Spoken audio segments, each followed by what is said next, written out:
Hello there, you're watching The Pulse on the JoyNews channel. 2 dead and 5 injured, including a military officer. That's the situation in Chereponi as we speak in the northeast region following the resurgence of communal violence in the area. This afternoon, we'll take you live there as a District Security Council meeting gets underway to address the issues emanating from the area. Also coming up, former Finance Minister Dr. Kwabena Kwabena picks nominations to contest the presidential race of the National Democratic Congress. We are the people. The power is ours.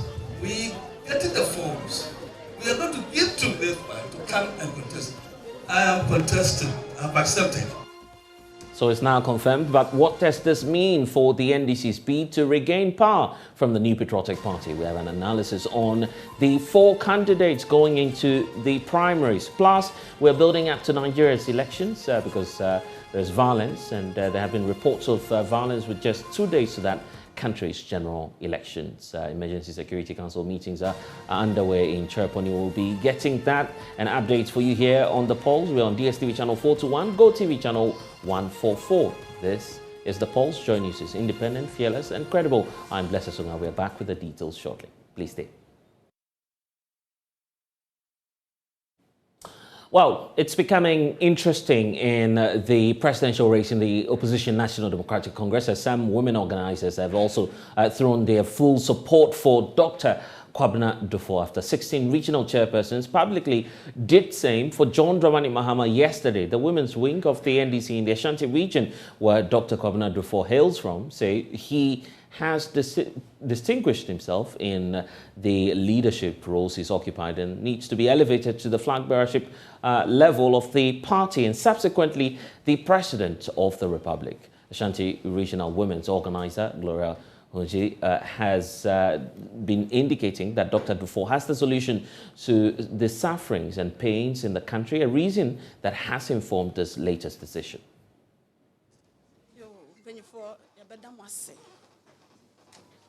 Ashanti Regional Women's Wing.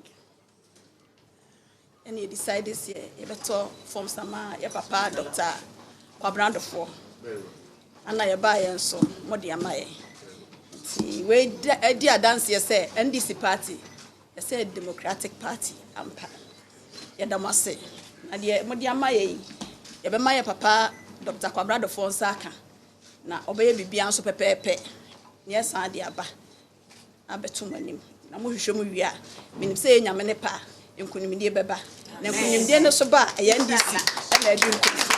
As I say, I can send a day in 2024. No, if you could do, it's in a ma, you're sorry. A man here break our grassroots. It's ye ba, Yaba Bebois, Yadamase, Yamishram, some JFL also.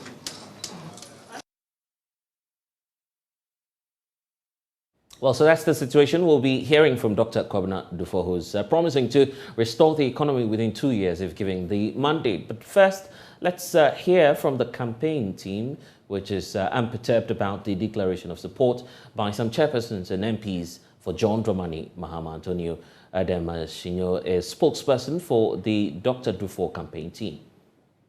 Those that pick the form for Dr. Kwabena Kwabena are the grassroots. Yes. This election is about the branch executives, about the constituencies. Yes. Like I said, it is not going to be business as usual. We are not going to have formal appointees and beneficiaries impose a candidate. The grassroots will make a decision, and that decision is going to be today. So yes, they are free. They are free to support whoever they want to support. The people or the voices to support whoever they want to support.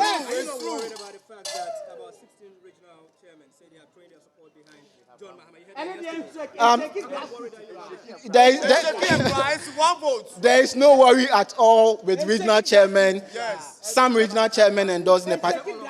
I don't think it's all of them. That's fine. The dean does not speak for all of them. Even if it's true, I have told you, it is business as usual. In the 2020 election, this same regional chairman, 2016, is the same thing, endorsing candidates. We think that the grassroots must make the call today. And the grassroots is calling for Dr. Kwabena Kwabena. No change about that. So we are not worried. It's a competition. It's a healthy one. We will meet them. If we win, we'll work together with them. So far, we are very satisfied. The party have been very welcoming. And we are happy that we are going to have a very healthy, fair competition going forward. because this country is, I mean, we are all birthed by women, and that should be very significant to you. The power we have is from women. So if women are the majority and they are calling for a particular candidate, the party should listen. The regional chairman should listen. The entire country should listen that women are making the call now. And for us, women participation is extremely key. So if Dr. Kwabena Kwabena candidature is empowering women to come forward, we think that's extremely important. So how about the candidate himself? Dr. Kwabena Kwabena has been addressing party faithful after the nomination forms were submitted to him earlier today. To collect the form for me. I wanted to go there, but Gloria said, no, we are traveling from Kojo Bonsu to come and collect the forms for you. Don't move an inch. That's why I'm here. Thank you. Thank you. The grassroots, the owners of the party. You are the ethos and spirit of the party. When the party was formed, there was a cardinal pillar. Today is being demonstrated. The pillar was what? Power to the people. Today you walked, went to the party headquarters and collected the forms. By doing that, you have demonstrated that we are the people. The power is ours. We getting the forms. We are going to give to this man to come and contest. I am contesting. I have accepted.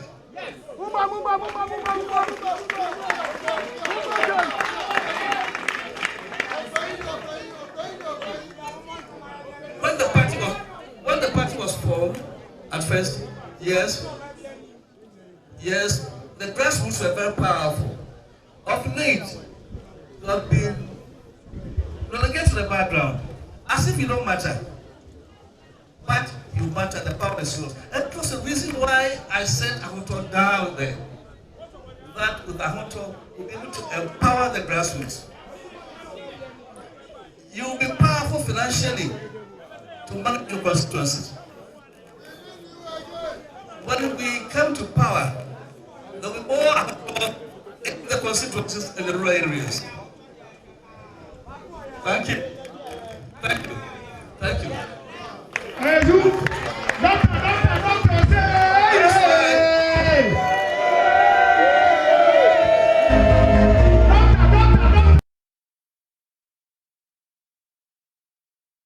Well, except of what transpired earlier today, Dr. Kwabena Kwabena himself making some remarks there. But for now, the battle line is drawn for 4 individuals, as we know them, contending to lead the opposition National Democratic Congress in its quest to recapture political power.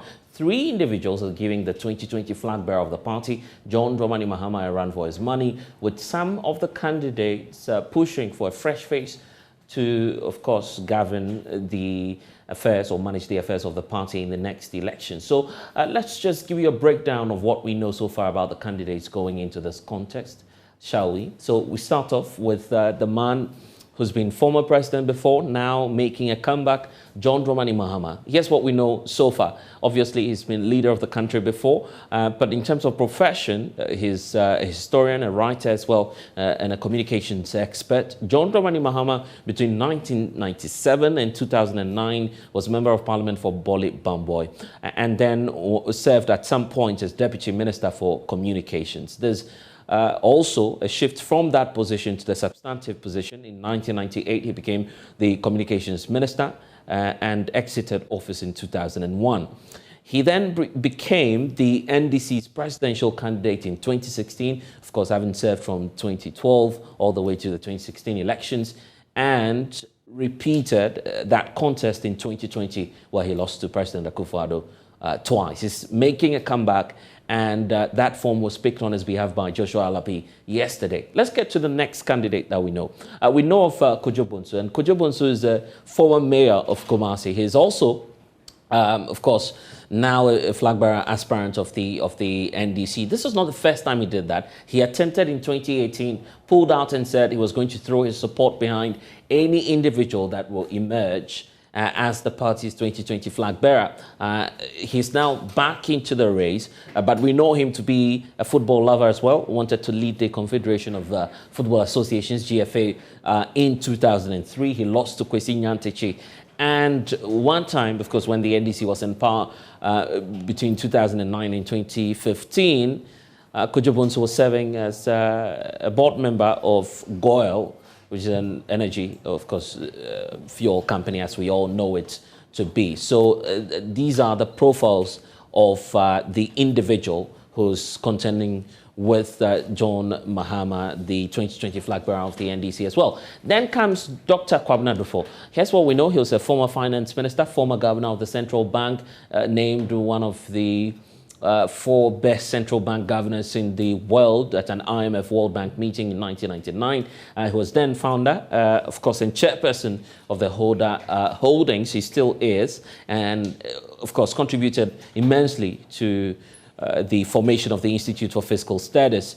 He remains, of course, he was one-time president of that CSO as well, and he's the founder of Unibank, which was controversially collapsed in 2018. So comes with a lot of finance background, and that has been his trump card, indicating that where the NDC seeks to go. Of course, they are heading into very difficult debates with the NDC, with the NPP on the economy. So that's why he believes he's the best candidate. But Ernest Kweku Korbia is the latest individual joining the race. In fact, we never saw him, no signs of this individual, but he sprang up. And yesterday you were on the platform where we're interacting with him. He says, well, I'm a business person. I'm just coming in to make some changes and to ensure that we have a fresh face going into the elections. Whatever the outcome will be, this businessman, 43-year-old, a Ghanaian who's living in the UK, says he will support the party regardless of the outcome. In fact, donate more cash, more funding to the NDC, regardless of the outcome of this NDC presidential race. So 4 individuals as we know them. But what are their chances? What do they bring on board?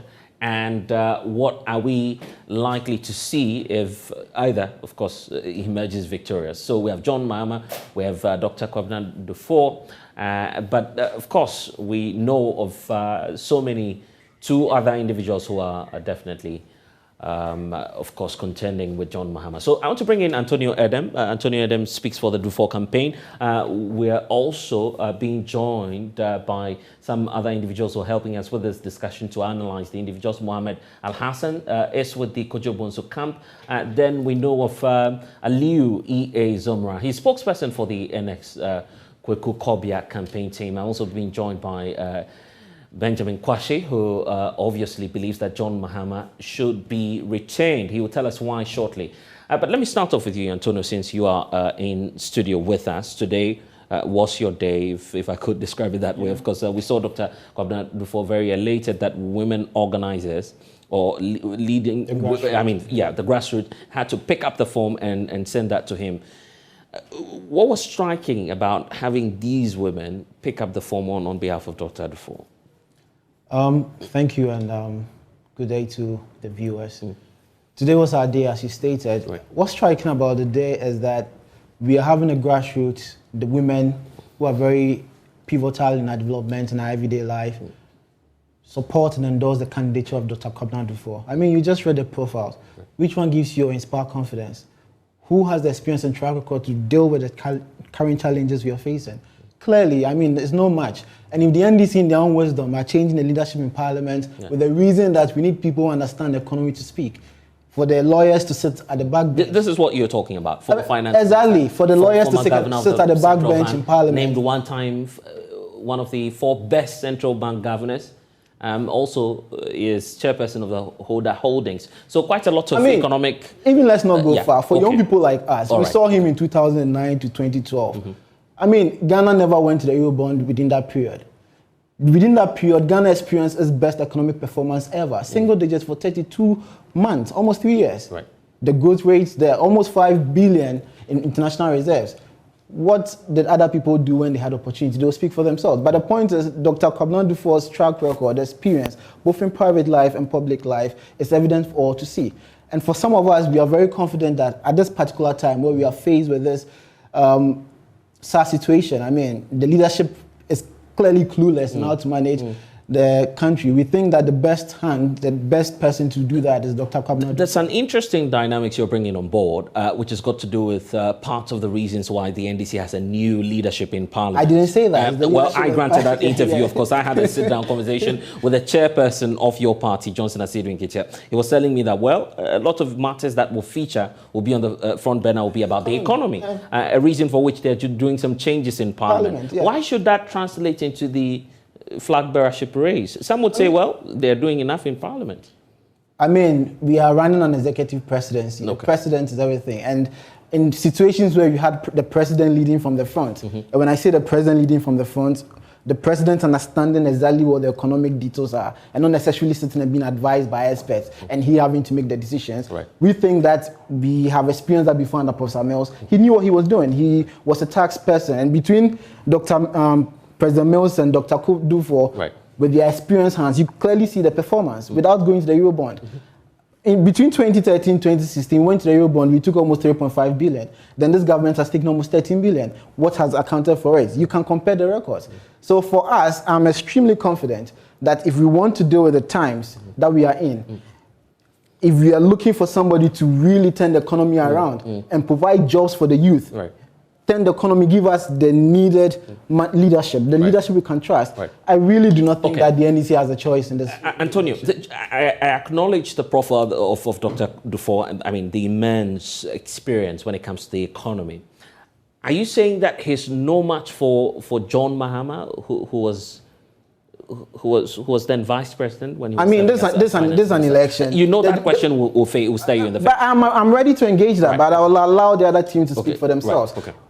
When the former president or vice president, what he did. I mean, this election should be a track record. I'm telling you what my candidate did as the leader. As the leader of the finance. But I'm asking the question because you cannot pretend about the fact that this is a contest. Okay, let me give you an example. You have a lot of people going in. Let me give you an example. Under Professor Mills, in his own wisdom, he did not have an economic management team. He had an economic advisory council headed by Dr. Yamson. The finance minister was part of it. The vice president wasn't. That's interesting. So John Mahama was not head of the economic If he contributed, team? Well, you're a journalist. You can do the research and counter what I'm saying. I've mentioned names here. So if the successes we chalked as a party, indeed we had everybody, in fact the grassroots can own it. But when the person that played a pivotal role in it comes to own his contribution, you cannot take that away from him.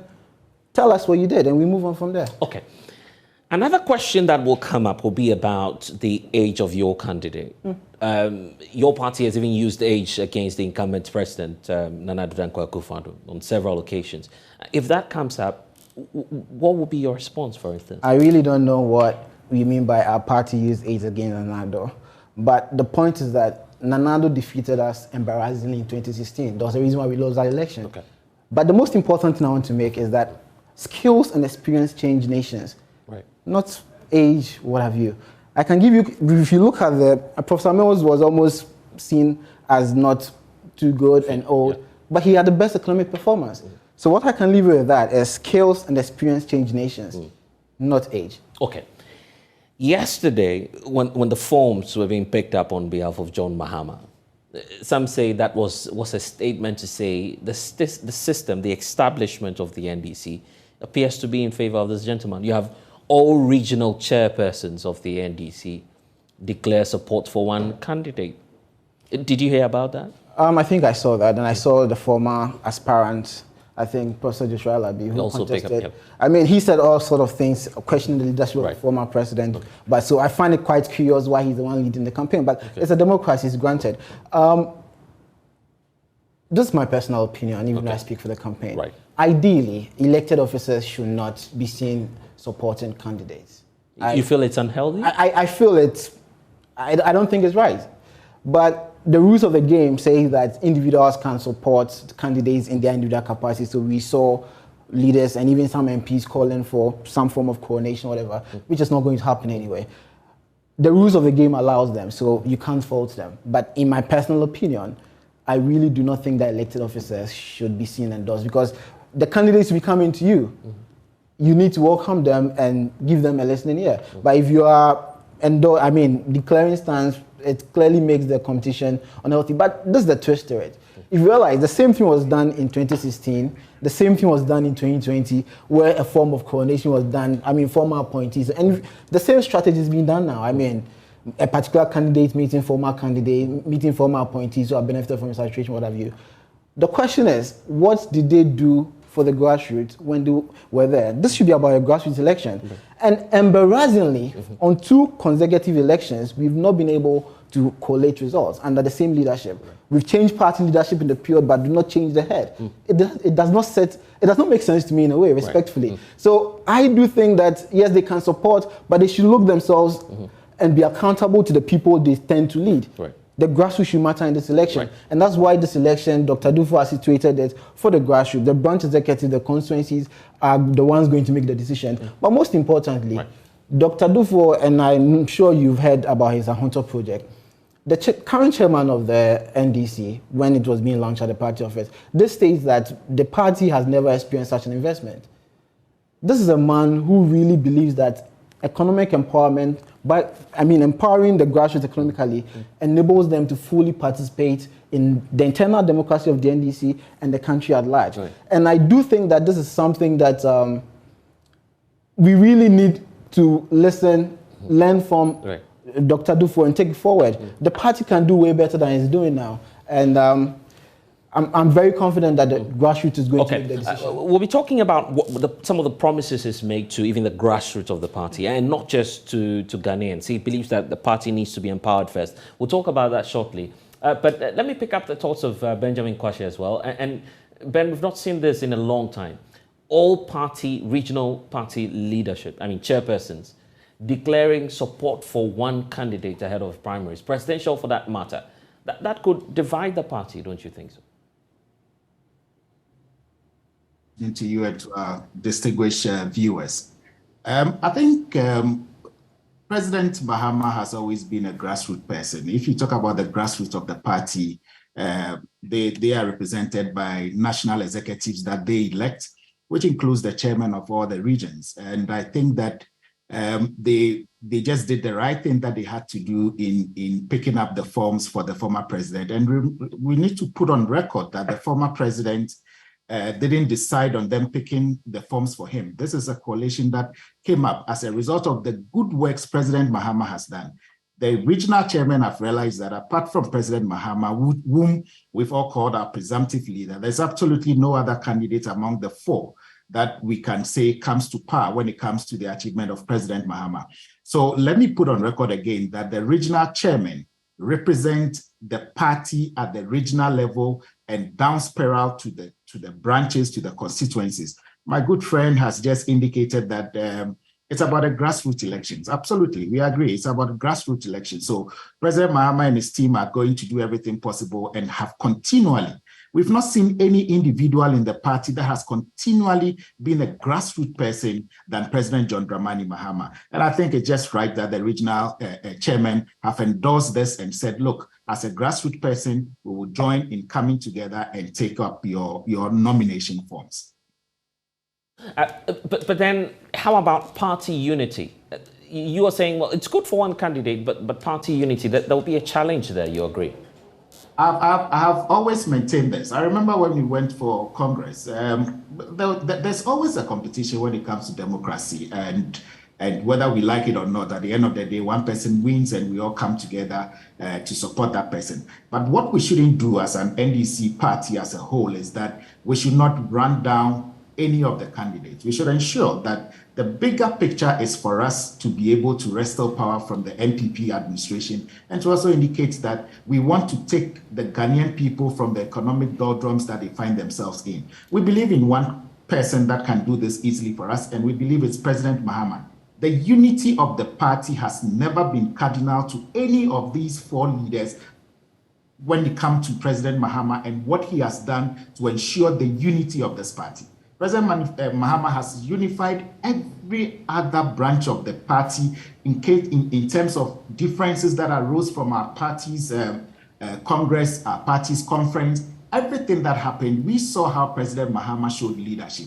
This leadership quality is what is going to win us the 2024 elections. This is what is going to help us to unite the front and all the other branches of the party and ensure that we come up. But it's about track record. Just look at the last 2 points there for John Mahama. He's lost 2016, lost 2022, President Akufo-Addo. And that's why Antonio, for instance, believes, well, let's try Dr. Dufo. After all, he has what it takes in terms of the economic, track record. Economic management. He has that track record to deliver. We are here today because somebody said we should try him. President Nana-Addo came to us and said we should try him. We are here as a nation today because somebody said there's somebody who is there that you've given chances to, give me also a chance. Today, will Ghanaians be able to take back those words and say that it is worthwhile trying somebody? Yeah, but the case is different now, isn't it? When you have an individual who's been there before within your own political party, the figure speaks loudly for him. The figures speaks for themselves. We went into an election, we lost the elections. We've realized that there were things that needed to be done. You've heard former President Mahama always come out candid and say, there are A, B, C, D things that I did that I thought if I was given another chance, I'll do it right. Look, President Mahama has his own flaws. We saw President Mahama do magnificent things that brought relief to the Ghanaian citizenry.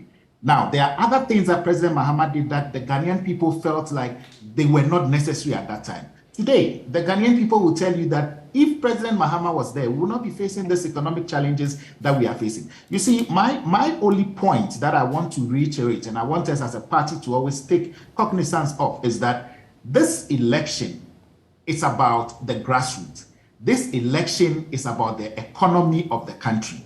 So exactly, you're making the points for the Dufo campaign team, isn't it? I'm coming there. It's about the economy. It's about the country. This is a president that had been the leader of the economic management team before. I'm being told right now that President Dr. Dufo was also a member of those committees when President Mahama was the vice president. President Mahama's track record in terms of, he was the leader of the economic management team. He has never taken credit for everything that has happened. He has said it was a collective effort by the committee. It was a collective effort by all the party functionaries that were given those positions to manage our economy. And Antonio disagrees with you on that point. Antonio just indicated quite a while ago that under President Mahama, we lost 2 elections. We couldn't even collate our party results. And he argues that, yes, right. Okay. My point is simple. President Mahama was not, there was no economic management team that period. That's what I stated. What Professor Mills did was an economic advisory council headed by Dr. Yamsen. That's your argument. Are you disputing that? Antonio, I'm saying that you said we couldn't collate presidential results because at that time, President Mahama was the leader, and you are asking. I respond to that, but I needed you to correct the fact that there was no economic management team. Can I make a point? Can I make my point? When you were talking, I just allowed you to. I'm sorry, bro. Yes. So, Antonio, you remember that if you say President Mahama presided over a party that couldn't collate results, President Mahama rode at the back of the party, the NDC party. At that time, your candidate that you sponsored during the last Congress, former chairman of Owusu was the leader.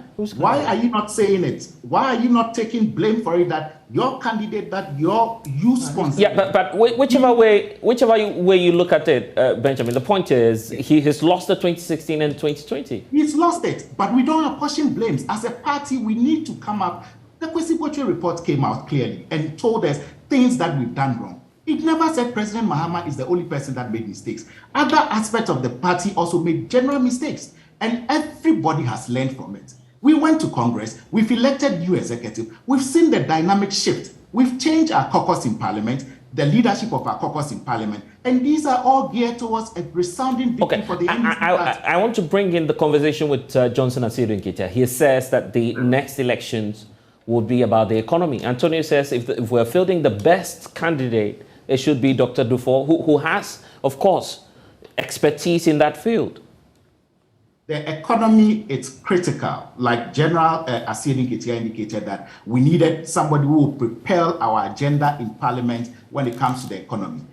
The parliamentary front has its own agenda that they want to use in helping us wrestle power in 2024. That is their side. The party itself would also come up with committees and other advisory boards that would deal with other parts of the election. The other aspect of campaign from John Mahama's side also will come up with whatever they need to do. So it's going to be a collective effort. It wouldn't only rest on the economy of the country. There are other aspects. Infrastructure is there. There are other aspects about social development for our people.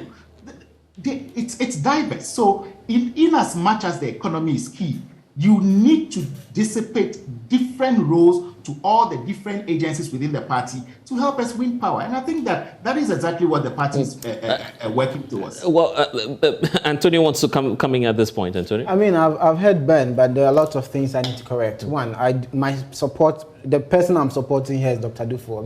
The only time you heard me support any candidate is Dr. Dufo because there's a conviction. Right. I think you mentioned a particular party chairman. I don't think I supported well, that. the belief is, well, your side was for well, let's leave it. That isn't true. That isn't true. Let's leave that aside. Right. Again, you can run away from it, Antonio. That's fine, Ben. Again, I'm happy I'm not disputing the fact that President Mills set up Economic Advisory Council, had some people together, the finance minister was part, there was no economic management team, which is a convention anyway, it's not in the constitution. Right. For the vice president to be chair. So why is that instrumental anyway? Why is that instrumental anyway? That's where there's wisdom and experience in an experienced hand. So in Professor Moses' own wisdom, and because he has the practical experience and depth, he set up this and we saw the results. So I mean, I've given you the data. We should compare what the contributions are from the individual, both in private life and public life, and the party to make a decision on. And I mean, I was expecting Ben to tell us why the NDC must file a particular candidate in this election, and he says the candidate has admitted fault. I mean, even the mindset of there's a candidate who believes that in 2025 the fiscal space is going to be narrow, so the focus should be on constitutional review. The challenge you're facing now is not constitutional review; it's bread and butter issues. Right. And this is a candidate in Dr. Dufo who thinks that if a leader does not doesn't even have a fiscal space, he creates it. And he knows how to create that fiscal space to generate the revenue, give jobs, and improve the economy. So, I mean, there is no competition at all in this flag bearership race, aside people's attempt to coronate. But it's not going to happen. We will talk about the issues, we'll talk about track record, and move on. You talk about collation of results. Yeah, it's a fact. I mean, some party executives they've lost elections because they were not unable to collate results. 2020, we saw a particular candidate go into a supposed coalition room.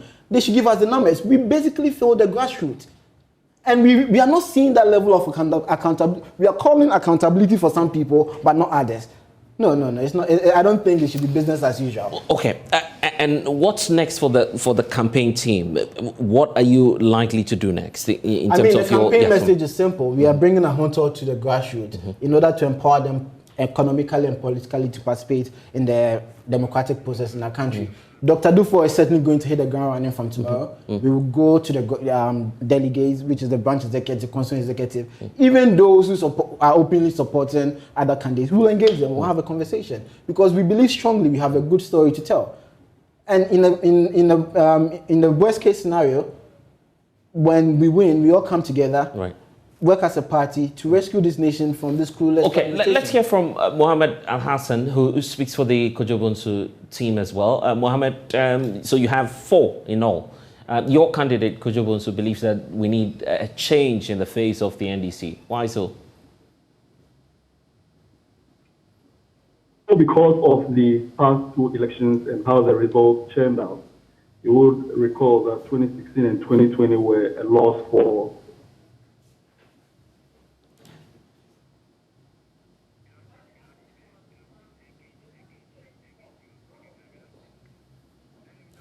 Okay, it appears that Mohammed Al-Hassan is gone. Yes, but you're just making the point about how you're bringing Ahunto to the grassroots. It's already in motion. It's something that Doug is going to continue about. From tomorrow, he's going to engage the grassroots. We would, get feedback, talk to them, and hopefully we get a buy-in and the job will be done. Well, are you set to petition your party about some of the concerns that you raised about how the structures within the party, for instance, are declaring support for one candidate when they're supposed to be independent? Are we going to see some action on that? I mean, my understanding of the rules of the game is that elected officers can support any candidate in their individual capacities. I've expressed my personal opinion. I don't think it's healthy. Ideally, they should be above the welcome everybody. But if it's happening as the rule of the game, I mean, your petition will not do anything. Okay, so what's Ghana going to look like if we have Dr. Dufour as the president? Because ultimately, that's where his campaign will land him, if indeed the people of Ghana give him the opportunity. What's on his heart, a reason for which he feels he's the one to make a change? He's done it before, and he's willing to do it. I mean, he said it emphatically in his engagement with the media that he's going to change the situation within a year, and he knows how to do it. I mean, this is somebody who is a very consultative leader. You can check his record again as governor of the Bank of Ghana and finance minister. The business community had confidence in him. And we need to consciously build a middle class in order to carry this country. And this is somebody who has done it and knows how to do it. The NDC really is blessed with such an individual, and why won't we support him to deliver us from this mess we find ourselves with this clueless administration? For me, I genuinely do believe if we engage the grassroots, this job will be done, and we'll be able to execute the 2024 elections and win power.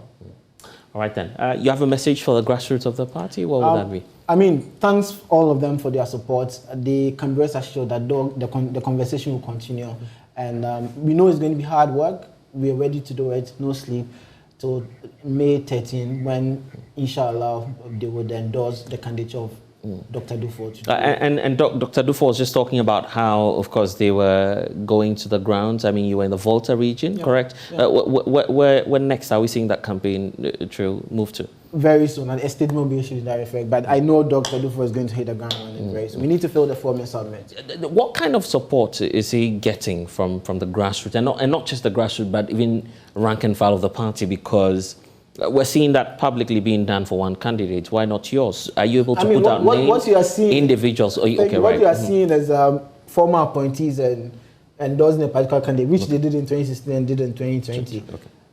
And same results. What I'm telling you is that it's not going to business as usual. You are the party office, you are the campaign office, you saw the branch executives. That's where the votes are. That's where the real voice is. So we engage in them. In fact, we engage everybody, but the main focus on the grassroots for them to understand the situation we are in. And one interesting twist, if you check the election results, the NDC will have won the 2020 election if you put the parliamentary votes we got. But we had 50+1 votes, but our presidential candidate didn't. So clearly there's a message, there's a call for a new face. And also look at the other side. If we should lose 2024, which God forbid is not going to happen, we will be in that situation if we send the same ticket. There's a need for a change. If we've changed leadership at the party, we've changed leadership at Parliament, we need to change leadership at the top in order to get this job done, to deliver these people from this trouble we are in. Okay, I understand Alassane Mohammed is back. Alassane, you're making the point for Kojo Bonsu. Yes, so I was saying that if we look at the past two results of the general elections, the NDC lost in the two events, which means that Ghanaians are looking for an alternative when it comes to the leader of the NDC. Of course, we're also looking at the background of Mr. Kojo Bonsu. He is somebody who is always delivering and brightening the corner where he is. I mean, from private life to his business life to public life, you would realize that he is somebody that believes in changing where he is for the better. So looking at all these things, he stands tall, in becoming the flag bearer, and he will be able to win the elections for the NDC, especially, when the whole country is now tired of the lies of the NPP, and they are looking for an alternative that is fresh, new, vibrant, and somebody who is visionary and has seen that and done that. And that's the kind of person we have in His Excellency Kojo Bonsu. How about the other candidates that are in the race? You have the likes of Dr. Kwabena Dufour and John Dramani Mahama. He's been there before. He's seeking to take the party there again. Yes, of course. They are all fantastic leaders. You can't take that out. When it comes to the leadership of the NDC, all the other candidates are fantastic. But of course, you need somebody who can better deliver his vision. They all have their vision. I'm not sure the other candidates will tell you that, okay, my vision, I want to give it to Honorable Kojo Bonsu to deliver it because I see him to be, the best person. They are all good, fantastic. They have the idea. But of course, it's democracy. You have to sell your story. You have to tell the people what you can do. They need to believe in you. So that is why we go for elections, for delegates to actually listen to the one who best convinces them to vote. So I won't take anything out of the other candidates. They are all superb. If you look at their track record in Ghana, in politics, they have done well for this country, and they are, like they can't say, they are all brothers, they are all one family in the NDC. They are all sharing their ideas. For example, it's like mathematics. 1 + 2 is 3, okay? 4 - 1 is 3. So everybody wants to take us to the promised land, but everybody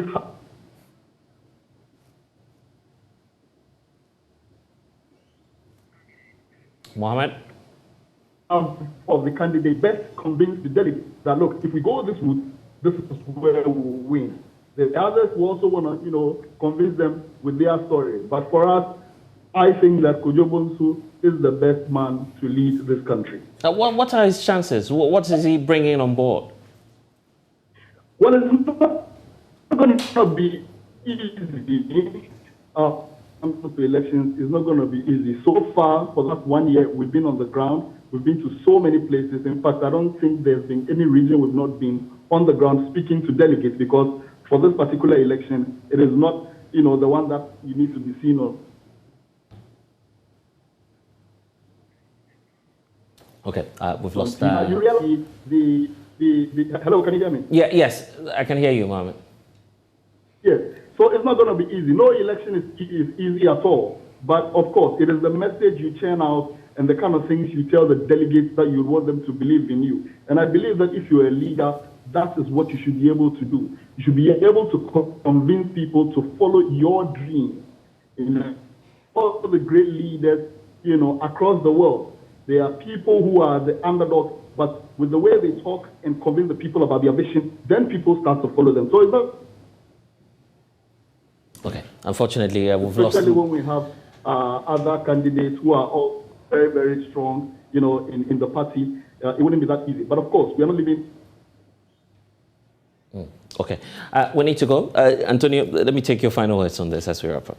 Thank you, and thanks, Ben. Thank you to Ben and Alassane. I mean, this election should be about track record. Right. People are basically owning their track record. I'm telling you what my candidate is doing. You are telling us your candidate did. At the end of the day, the candidates will make a choice. But for me, I'm confident that from the profile you read and the track record of the candidates and the challenges you are facing, the logic of the party itself, it clearly points to one direction, that we have the experienced hands, we are the one with the depth and practical experience to deliver us, in fact, deliver the NDC grassroots and the party and the country from this economic challenge we face ourselves in. And I'll basically call on the grassroots, the youth, the women, the regional chairman who already endorsed. I mean, they are free to change their mind, to really think through these decisions and make the right call when the time is up. Thank you. All right. Thank you, Antonio. You're with us here on The Pulse. We'll return shortly after this break. And the race is hitting up. It's not just about the presidential race, but also that of the parliamentary. Let's speak to Titus Bayo. Many of you know him as the General Secretary of the Ghana Medical Association, but that story is about to change. He's up and running as one of the parliamentary candidates or aspirants for the NDC. Titus, it was a big surprise when we all heard about that. But which constituency are you running for, and why have you decided? Why the NDC, by the way? Interesting. Thank you very much, Fred, for having me. The constituency is Lambuse constituency, which is in the Upper West region. It's a constituency that borders Burkina Faso. And the question of why the NDC, I'll say why not. I see. Well, why not? Yes, why not? So that ends the story. But what are your chances, and why have you taken this decision? All right. Well, I think my chances are bright, but learning from the cue Sir John gave us, which is fear delegates, I can only leave it to the final day to decide. But I have taken this decision because I have been working with the people for a long time. That is the constituency of my birth. I grew up in that constituency. I've been working there. But it's a very, very, very deprived constituency.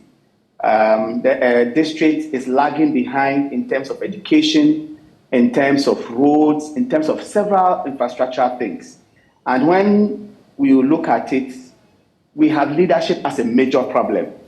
It is the opinion of the chiefs and people that they have not had leaders who have done proper advocacy for them. And so they needed someone who can do a lot of advocacy on their behalf, someone with a proven track record of leadership that they can trust.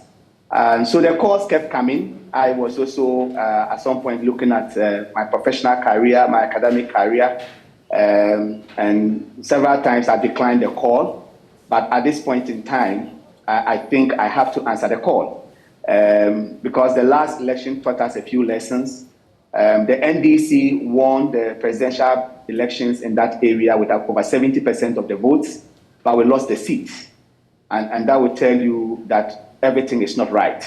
And there is therefore the need for men of substance to rise up and be counted in this battle to wrestle power from the NPP in that constituency and give up the best that the people deserve. And therefore, I've decided to sacrifice what will be my personal comfort, a clean, supposedly clean professional life where no one cares about what is happening to you, to come into frontline politics where now you become a public servant and anybody can say anything. But then it is for the good of the people. So we are ready to take that sacrifice. Okay.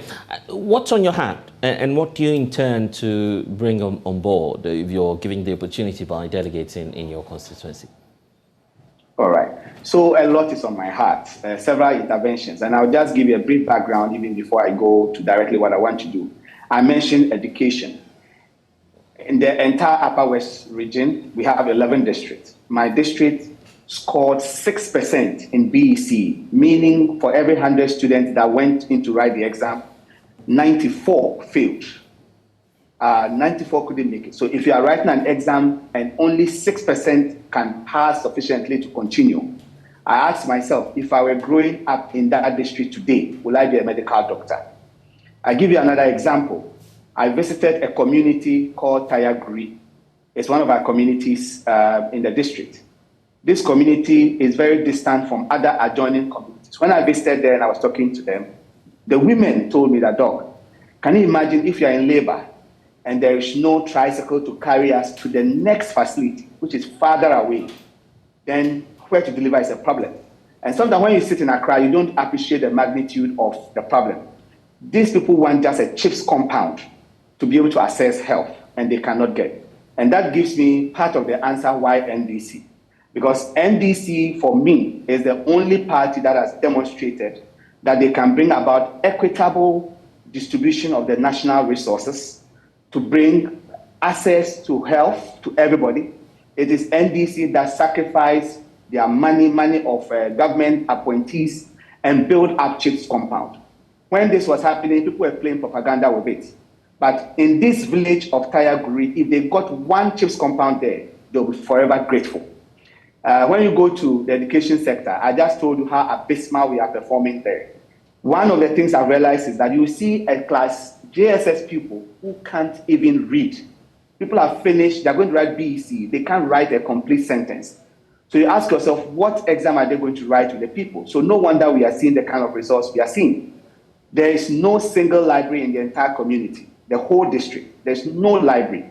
So it's one of the things that's on my heart that I'll talk to partners and my network so that we can improve the literacy in this place. If we can get them a community library, which I think multimedia will be happy to join me to, our people can get access to reading materials, be able to read, and be able to make progress. I have done a lot in health for that place. In fact, my team were the first people to perform any surgery in the district, which means hither to our intervention in 2016, 2017, no surgery could be done in the district. We had only one doctor in the entire district, which meant that everything health, they have to go to adjoining districts. Either that or you stay in there and suffer to death. We started doing medical outreaches there. I go there to perform surgeries with a team for the people to help improve their health. I brought down a container full of medical equipment from the US to distribute to health facilities. And some of these container equipment cannot even be used because we simply don't have the human power. Thankfully, we have had a second doctor now in the district, and the district serving over 51,000 people. We have only 2 doctors. So health is another area that I really want to make an impact, and aligning with the vision of His Excellency John Dramani Mahama to expand healthcare services, creation of more chicks compounds, upgrading of the hospitals. I am hopeful that we can improve the healthcare in that area and also put in innovative measures to attract and retain critical manpower, skill set of workers, teachers, doctors, nurses, pharmacists that need to be there. What can we put in there to motivate them to stay there and work? People are posted, and when they come and see the place, they don't want to come in there. This district has no single tarred road. In today Ghana, the district capital has no single tarred road. At some point, our youth demonstrated because of this. Other than the transnational road linking to Burkina Faso, which passes through Nandom and to Hamile, which is within our district, there's no single tarred road anywhere in the district. So the advocacy, the national advocacy on this will continue. I cannot promise anybody I'm going to build a road because it's not in my power, but I can bring the situation to fall, put it on the discussion board nationally that will attract the needed attention and those who can do it to do it, because they are also citizens of Ghana. They pay taxes and they deserve better. And so this is one of the things that really, really bothers us. We have other interventions in agri. Over 80% of our people are into farming. And we have a farming season that spans for just about 3-4 months of a year. After that, it's done. As we speak now, if you go into the district, almost all the young men have come down south to find something to do because there's nothing, there's no alternative livelihood for them. Irrigation services are virtually non-existent. If people could just get a borehole in a particular area, mechanized, they could do irrigation farming. Those who have it in their homes are doing some bit of tomatoes here and there to be able to survive. But the rest, nothing. So you go and people are sitting under trees just waiting. These are the challenges that are facing the district. And I think that it is worth sacrificing one's personal comfort, as His Excellency John Dramani Mahama mentioned, that some of us sit on the fence and do not want to participate. But when there is danger, we are all in it. And therefore, I have decided to make this call at this time to see how I can make a case for my people. You're also a member of the NDC, which means that you'd have to do that collective effort, join that collective effort to ensure that you recapture power. Why would the NDC be the alternative going into the 2024 elections? I think the track record of the NDC speaks for itself. If you look at the NDC, our developmental agenda, the nature of governance of the NDC itself, the social democratic governance that the NDC proposes, as opposed to our main opponents who are looking at property owning democracy, I think it is clear for the people of Ghana to compare. What do we want to own? You know, do we allow very few people to own every property and the masses suffer? Is that what we really want? So I think that as of today, if we look at it in terms of record, those who have shown that development must be equitably distributed, that the national resources must be shared equitably, that nobody should be left behind, it is the NDC. If we look at the economic struggles we find ourselves in, at some point it was shown that they were trying to create an impression that the NDC was doing so badly. Labour, everybody was complaining, NDC was doing so badly, and then we decided to try the NPP. And the scoreboard is clear for all of us to see. Look at the cost of living. And when you sit here in Accra, sometimes you don't recognize this cost of living crisis. Go to my district, you have a community that is called Bangmon. Bangmon is quite close to Hamele. To move from that to access a lot of facilities in the community, you need to go to Hamele itself or come to the district capital, which means you have to move. These people rely on fuel. Look at the cost of fuel. We don't have any other form of transportation that people can really use apart from the tricycles, motorbikes, and now you can buy just a liter of fuel in villages like this. It's being sold for about 25 Ghana cedis. If you are not doing any economically productive venture, how do you get money to move around? So people are walking between communities because they can't afford it. So I think that, and the current economic hardship itself is telling us. And if you look at the nature of governance that we have seen, well, we opted for the property owning. And I think we have seen what property owning truly means, where people are successful, have it in double, in quadruples, have all that they need, while the rest of the masses are suffering. And not only suffering, they now want to come and take the little that we have saved up. Would the NDC ever do a policy like want to take pensioners' money? Certainly not a social democratic government. Would the NDC want to take people's hard-earned savings? Certainly not. Would the NDC sit down and see this kind of display of opulence, of wealth in the suffering, directly in the face of people when people are suffering? I don't think so. So I think that the people of Ghana tested to see what the NPP can offer. They have an opportunity to give the NDC the chance to come back and reverse things. Yes, it will not be easy because the level of damage and destruction done to the economy is bad. Our economy is in an ICU. From the medical point of view, we are almost dead. We are comatose. And the people managing it cannot even make a diagnosis. You know, as of today, everything is attributable to Ukraine-Russian war, COVID. Is that really the case? Did this happen only to Ghana? Even the country that has been invaded has a better economy than us. So without the diagnosis of the problem, can we really trust this government to fix the problem? If I am a patient lying in ICU and the lead surgeon managing me says nothing is wrong with you, I would prefer an alternative surgeon or an alternative doctor to come and take care of me because I can feel in my body that I'm suffering. And you are telling me nothing is happening. That is the sorry state of Ghana. So I think the people of Ghana are looking for someone to make a proper diagnosis of the condition. And I think the NDC government is better placed to make that proper diagnosis and come up with an all-inclusive solution. When NDC faced crisis, they called a Century Conference. NPP has faced similar crisis. Clarion calls have been made. Call a national stakeholder meeting. No, they have the men. They want to fix it on their own. What are we seeing? Has it been fixed? I don't think so. At least I don't feel so. Nobody in my district feels so. So I really believe that the choice is obvious. We all have to just open our eyes and now call on all Ghanaians to take this ballot that is going to come in 2024 as a vote of destiny. We are determining what happens to our country. Whether we are restoring the country to a country that everybody feels part of. Every Ghanaian can claim ownership to a bit of that national cake. Or we want to propagate a few people having it as a property-owning democracy, where they alone amass all the wealth to the detriment of the others.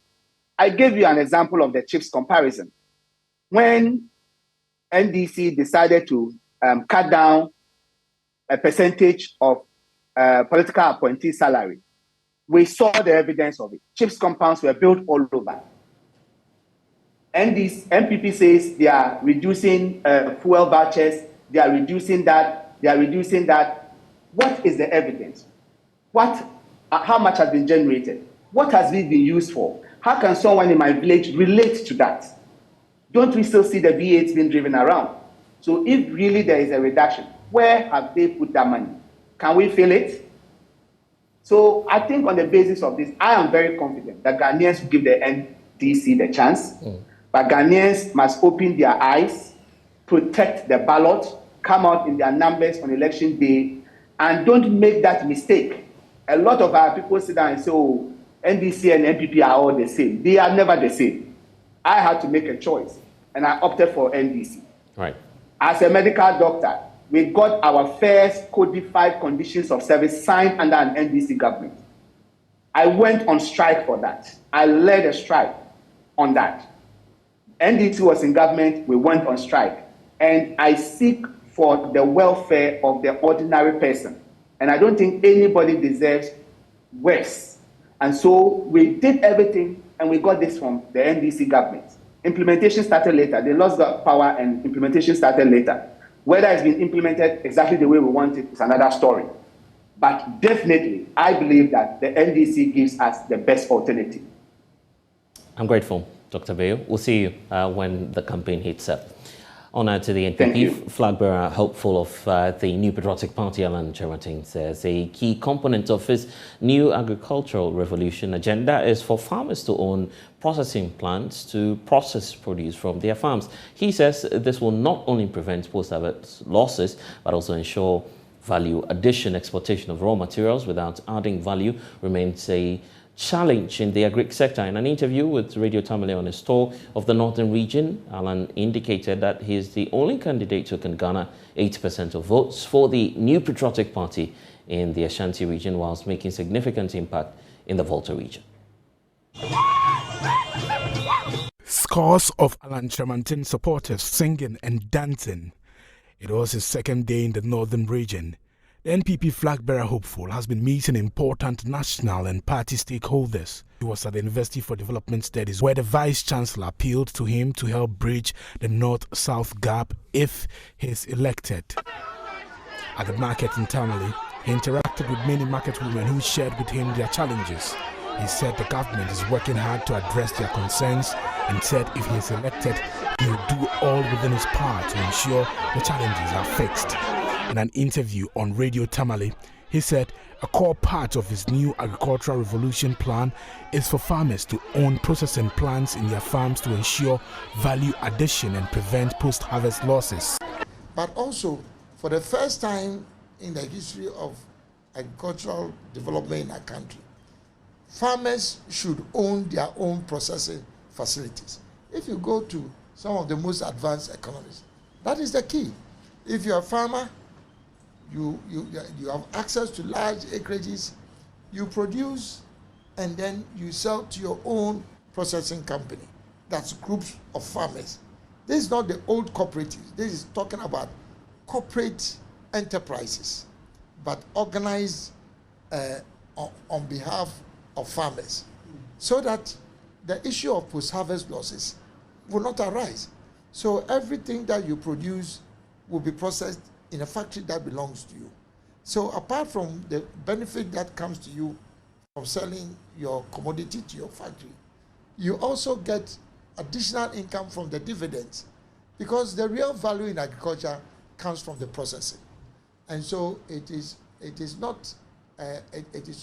unfair for farmers to produce and not benefit from the value chain that is getting the real value after processing, because that's where the money is. You know, so this is what I'm talking about. And this model alone, even if we're focusing on 6 commodities, agricultural commodities, this alone can bring a transformation to us. He says he can win 80% of votes for the party in the Ashanti region and also make significant impact in the Volta region. You need now a leader of a party that has attraction beyond the NPP. Because it is not about the NPP's flag bearership contest. Our challenge is about the general election in 2024. Because if we want to remain in power, it's not about the flag bearership contest. It's about winning the 2024 election. So you need a person who cuts beyond, who cuts across the country, young, old, people from all ethnic backgrounds, from all religious backgrounds, and somebody who you can market to the people of Ghana. And in my very humble opinion, if you put your ears to the ground, what people are saying is that if you bring Alan, that's talking to MPP, if you bring Alan, we'll vote for MPP to remain in power. Even in the Volta region, it's the same message. They keep on saying that we are not against the NDC, the MPP. But if you bring Alan Chamatin as your flag bearer, the Volta region will change. And the basic logic in politics is that you always need a candidate who can consolidate your base, optimize your votes in your stronghold, and also the same candidate being able to reduce the influence of your opponent in their stronghold. I am confident that if I become the flag bearer of our party, for the first time in the history of our party, I'll be able to garner at least 80% of the votes from Ashanti, or at least 2 million votes from there. This will put us in a poor position in the election to win the election convincingly. We cannot risk having not having the opportunity to present a leader who can guarantee maximum votes from Ashanti. And at the same time, interestingly, by the invisible hand of God, or by the grace and mercy of God, I also happen to have the capacity to influence the votes in the Volta region. And I believe strongly that by the grace of God, I'll be the first MPP flag bearer, if I'm given the opportunity to do so, to become the flag bearer, to significantly make an impact in terms of our votes in the Volta region. And you're welcome back. Emergency Security Council meetings are underway in Chereponi in the Northeast region following resurgence of communal violence, which has left at least 2 people dead and 5 others injured. A military officer is amongst those injured. The violence is said to have spread to 6 other communities. Scores of houses and household items have been reportedly set ablaze, with dozens of residents fleeing towards the district capital. Correspondent Ilyasu Tanko now joins me with details on this. Ilyasu, what can you report from where you are?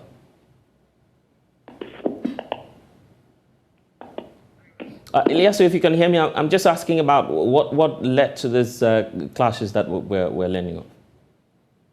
So we understand this is an disagreement between 2 royal families, 2 Anufos or Chaposti royal families in the Wenchike community. The chief there is called Abuba Awupo, who is being disputed by the other faction. And today, we understand he was about to carry out an escapement of a sub-chief in the area, which triggered a protest from the other faction, resulting in some gunfire in the area. And as you rightly put, 2 persons, as we know, have confirmed dead, and 4 persons are currently receiving treatment at the Chereponi hospital, including a military personnel. We understand the faction had to engage the military in a firefight when they attempted to quell this particular violence. That is how come the military officer or personnel was injured. As we speak, the District Security Council has been holding an emergency meeting in the area, and as a result of the injury that the military officer suffered, we understand the military have withdrawn from that particular community. And so I can say that even though the shooting is no more happening, but there is an easy calm in the community. So how about the Regional Security Council meeting? What concrete decisions have been taken? Well, we understand the Security Council was meeting or is meeting to ensure that they redeploy the security officers back to the community. as we speak, currently there's no word from the Security Council members, especially the District Chief Executive. And as we know, the security is also yet to go back into the community. Okay. How about the area itself and residents? What are their key concerns? Well, it's very dead silent now. Everyone is currently indoors, even though a curfew has not been declared. But since midday up to now, people are indoors.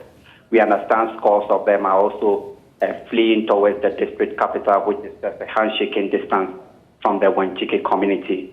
And so, yes, there's, like I said, there's some easy calm there. Residents are also going to another place for safety. I'm grateful, Elias. Thank you for giving us the update. Now, a final day of campaigning is getting underway in Nigeria ahead of the Saturday presidential polls.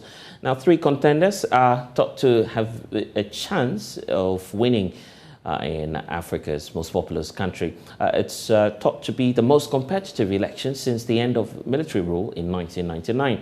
The elections have been characterized by some spots of violence. Earlier today, there were reports of the Labour Party's senatorial candidate for Enugu East, Oyibochukwu, and his personal assistant killed by some gunmen ahead of the elections on Saturday. All sides have promised to resolve any disputes through the courts. In addition, all the 18 candidates have signed a peace pact. Here's a report from Channels TV, our partners in Nigeria who are keenly monitoring the elections. It's the second signing of the peace accord by presidential candidates for the February 25 election. And all 18 candidates are here to append their signatures to the document. The chairman of the National Peace Committee, retired General Abdulsalami Abubakar, sets the tone for the proceedings, decrying the lack of compliance with an earlier agreement for issue-based campaigns.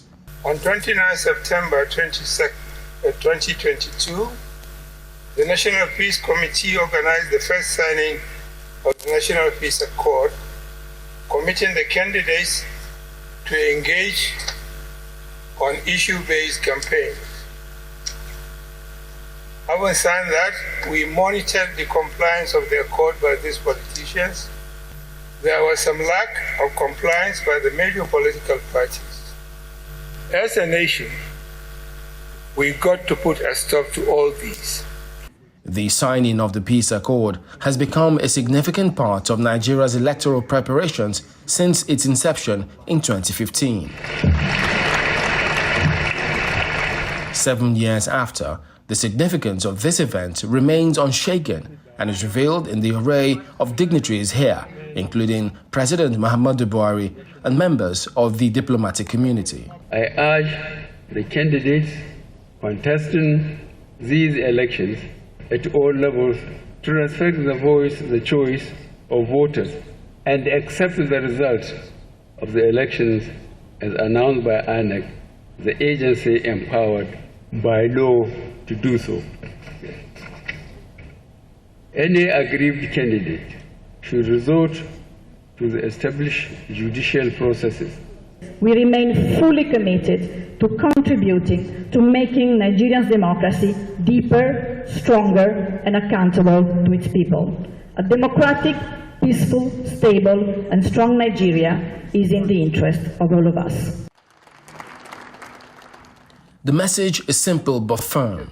All presidential candidates must do all it takes to make the election peaceful. The Commission appreciates the work of the National Peace Committee, and we urge political parties and candidates to abide by the letter and spirit of the accord. In every democracy, peace is a critical factor that breeds political, social, and economic progress. The peace and unity of this country is non-negotiable. We had fond memories of the graciousness exhibited by both President Jonathan and General Muhammadu Buhari, as he then was, who heeded the appeal of the National Peace Committee and followed faithfully their commitment to accepting not only the results, but also conducting themselves in the course of their campaigns.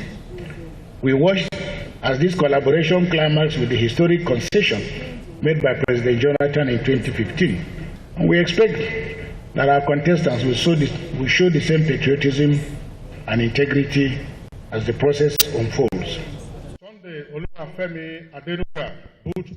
The high point of the event is the signing of the Peace Accord, and all 18 presidential candidates file out with their party chairman to sign the Peace Pact.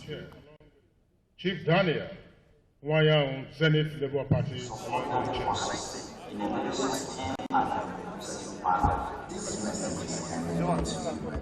It's barely 3 days to the presidential election, and as candidates sign the Peace Accord, many hope that they will rein in their supporters and make the exercise.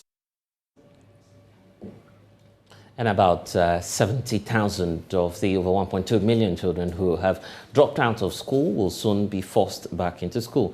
This is part of the Ghana Education Outcome Project, a social intervention program by the Ministry of Education. Announcing this at the launch of the project here in Accra, the senior presidential advisor, Yao Tafumafo, indicated the beneficiaries were chosen from some 29 districts where children are mostly out of school. There's more in this report. The Ministry of Education, supported by the World Bank and the Education Outcomes Fund, has designed the project to, among others, support out-of-school children in districts which have the highest number of out-of-school children to transition into mainstream primary education and improve learning in mainstream schools, targeting literacy and numeracy improvements at the end of grades 2 and 4. At the launch of the project here in Accra, the senior presidential advisor, Yao Tafumafo, reading a speech on behalf of the president, announced that about 70,000 out-of-school children in 29 carefully selected districts with a high number of out-of-school children will benefit from the project. This outcomes-based financial approach to education is the first of its kind in Ghana and in sub-Saharan Africa. In fact, it is the largest outcomes-based project in education to date, a remarkable milestone that we should be proud of. This approach seeks to partner with non-state actors herein, referred to as service providers who have been contracted by the Ministry of Education to train, reintegrate, as well as retain 70,000 out-of-school children by taking these learners off the streets of 29 carefully selected districts like Mandai, Karaga, Mamprodu, etc., etc.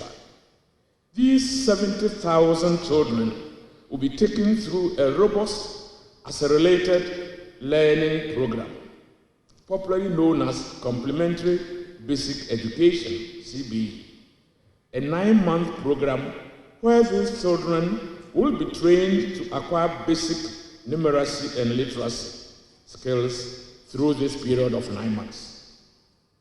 That is not all, ladies and gentlemen. These children, after the 9 months of CBE program, shall be reintegrated into primary 1 through 4 of the mainstream schools after they are assessed by the National Council for Curriculum and Assessment. After this, the learners are reintegrated into the mainstream school. The service providers will then ensure that the learners stay in school for a minimum of 2 academic years. In addition to the accelerated learning program, the project is also designed to improve learning outcomes for an estimated number of 98,000 children for the in-school mainstream. Project, which is divided into 7, will be implemented with partnership with the Ghana TVET Service, the Commission for Technical and Vocational Education Training, Ghana Education Service, and other partners. Because of the nature and intensity of the project, districts were divided into lots during the bidding process. In total, 7 lots for the project were categorized. Lot 1 to 6, which is classified as rural component.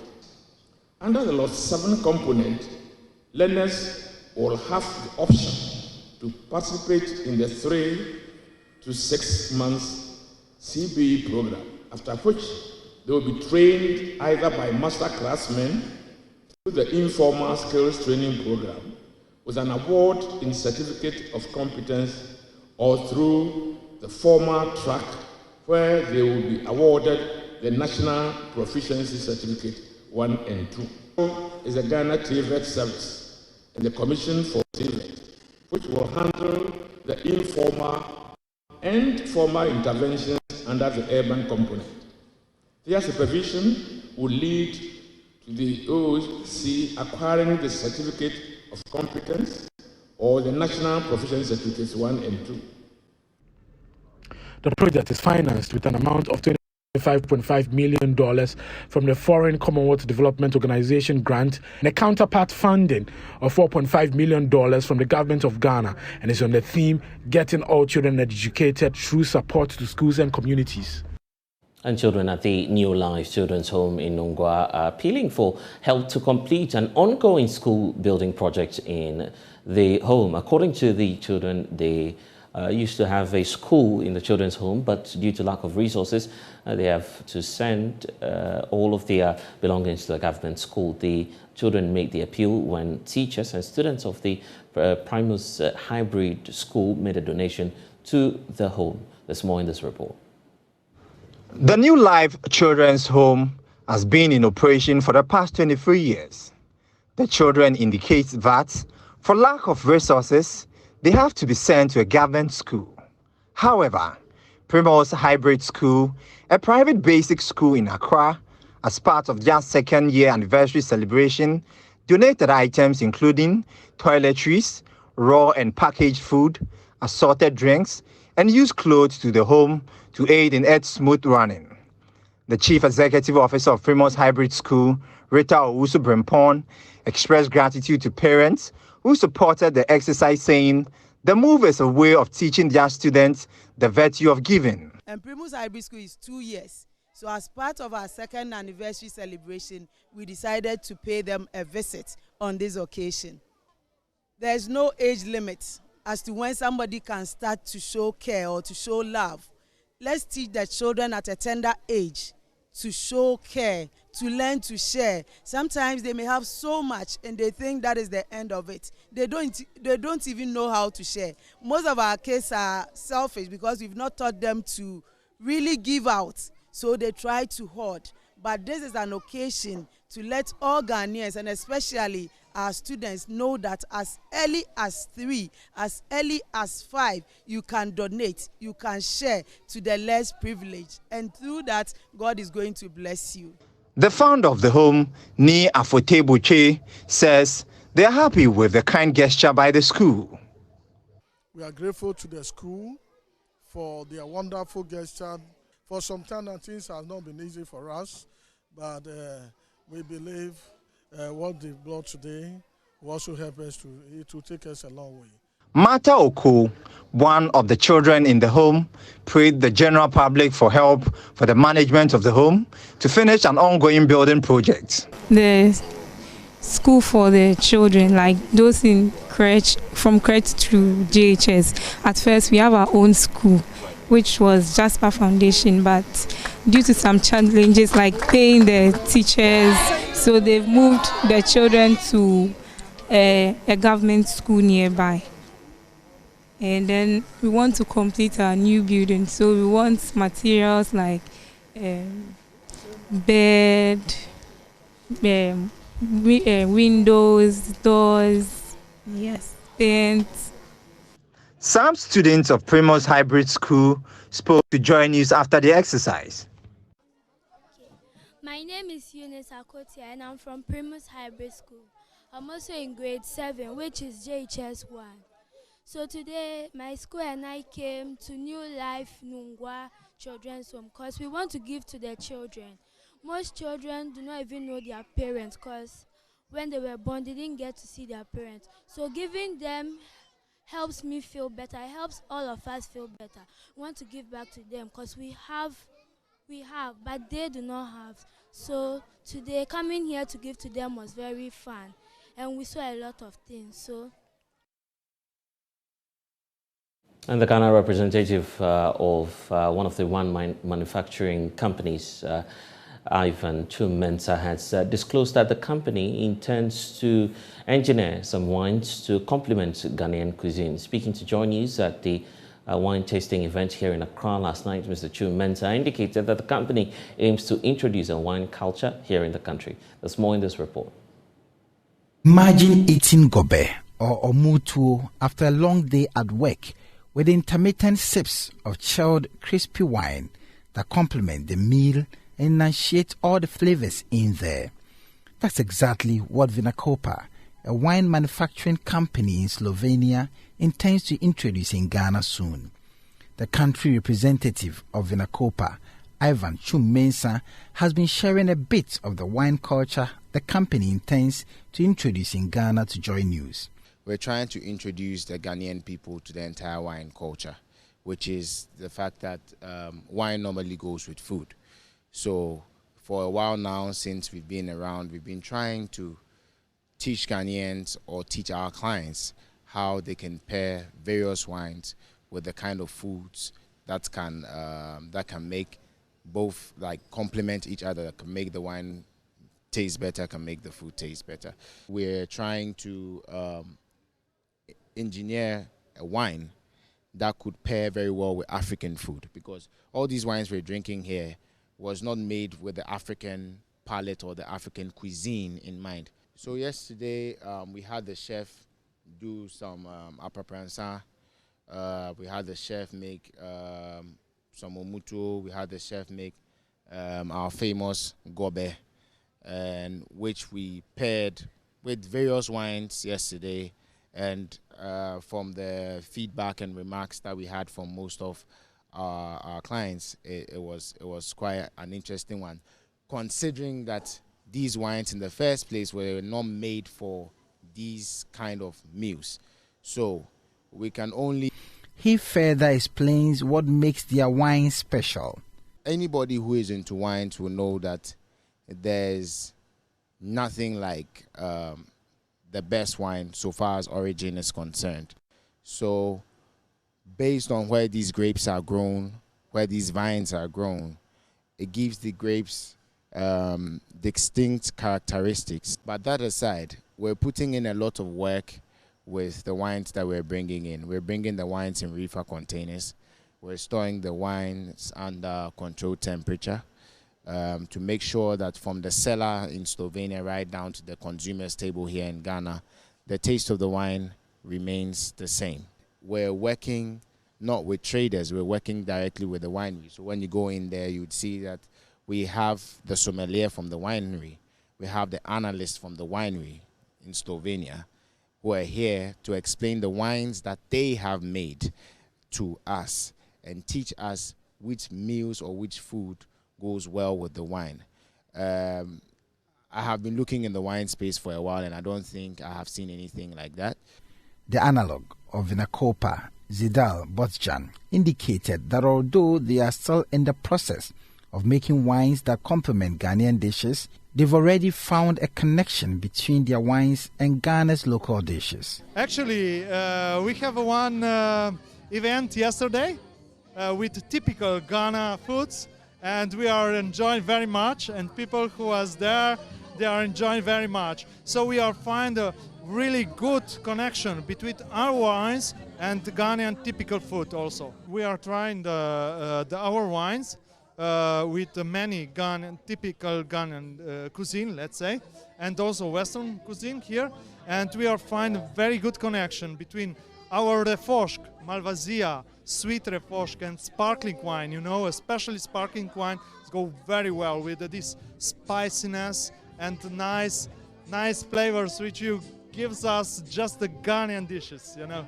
Also speaking to JoyNews is the director of sales, Vinacopa, Alice Extanik. He shared some challenges the company has faced in Ghana.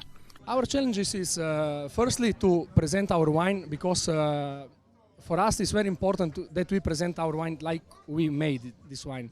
You know, in Africa, I see it's very difficult to, let's say, to maintain the wine like we want to present. You know, in Slovenia it's everything, in Europe Everybody know how to chill the wine from the, let's say, the grape. It's important, and the finish. It's important all the time. You have to take care about the grape, the wine, how to let's say cooled and sustain, and this is very important. A wine enthusiast, Abigail Asante, also shared her experience at the event.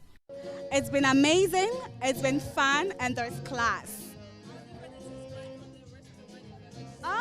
This is quality, and then it's crispy. That's the taste. I love it. Jesse Sewabuafo's report read to you. And that's all we have for you here on The Pulse. I am Blessed Sogah. Log on to myjoyonline.com. We'll see you again tomorrow. Bye for now. Let's talk showbiz.